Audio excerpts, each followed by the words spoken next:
Today I will be talking about the 1972 TV short, The Lorax. The short was directed by Holly Pratt and written by Dr. Seuss, who is the writer of the original book released a year before.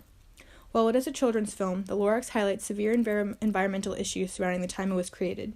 The short follows an industrialist whose focus is more on greed and development rather than the protection of the environment. He meets a little orange dude inside a tree stump who claims to speak for the trees. His name is the Lorax. The industrialist, the Onceler, will stop at nothing to grow his business, despite the attempts to save the environment by the Lorax, who is the environmentalist in the film. A once beautiful land, with animals and trees that lived and thrived, is reduced to nothing more than a factory surrounded by smog and tree stumps. In today's podcast, I will be discussing the propaganda the film purposefully creates around the industrialists and business owners in the 1970s, through the use of music, dialogue, and imagery. The first point I will be covering is music. The film includes many songs which are a reflection of the good or bad that is currently happening in the film. As the short progresses, the song becomes darker and much more reflective of the destruction that is continuously occurring in the film. At one point in the film, the Onceler begins having a discussion with himself during a song, and the reflection of him asks, "Aren't you ashamed, you old Onceler? You ought to be locked in a who's cow, you should. The things you do are completely ungood." He replies, "Yeah, but if I didn't do them, someone else would," and his other side simply agrees. This whole conversation is a representation of what was perceived to be the thought pattern of an industrialist/business owner. By saying someone else would, the film is expressing the idea of the competition to destroy and create business for the prospect of money. In another example, when the land becomes so smog-filled and barren, all the animals have to go, which are the swami swans, the barbaloots, and the hummingfish. They leave in a sad song with their heads hung off to an unknown place. One of the fish even says, "I hear things are just as bad up in Lake Erie." At the time, Lake Erie was known to be uninhabitable for how bad the population was due to industry.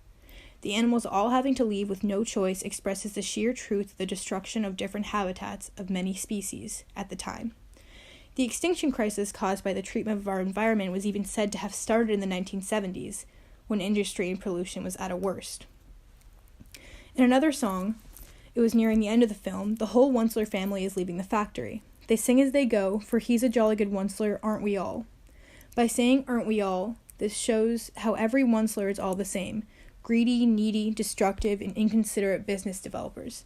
This is a direct attack on business owners at the time, expressing that they are all in a sense like the Oncelers in the film. The second point I will be covering is dialogue. The dialogue is really important in the film as it shows the interaction between an industrialist and an environmentalist, essentially. At one point, the Onceler refers to the Lorax as Nature Boy, the Garden Club member. This crude assessment of the Lorax tells us that, as a businessman, the Onceler has no time or space for something like environmentalists. He refers to the Lorax in a way that tells the audience that business owners care more about their selfish needs and money than preserving something beautiful. The Lorax says earlier on in the film that they say that I'm old-fashioned and live in the past, but sometimes I think progress progresses too fast. This quote is simple and can be easily missed, but it's something actually very important. Following World War II, America experienced some of the worst pollution that they had ever seen. The progression from and following the war was at rates that were hard to keep up with. The Lorax saying, "I think progress progresses too fast," is referring back to that, and in a way calling out the people who were part of the overproduction. At the end of the film, the Lorax explains to the Onceler the gravity of what he has done. The animals are gone, the land is destroyed, and the sky is filled with smog. First the poor The Onceler is barbaloots. shocked for a moment Then the poor swami swans. and ponders. Now the poor hummingfish.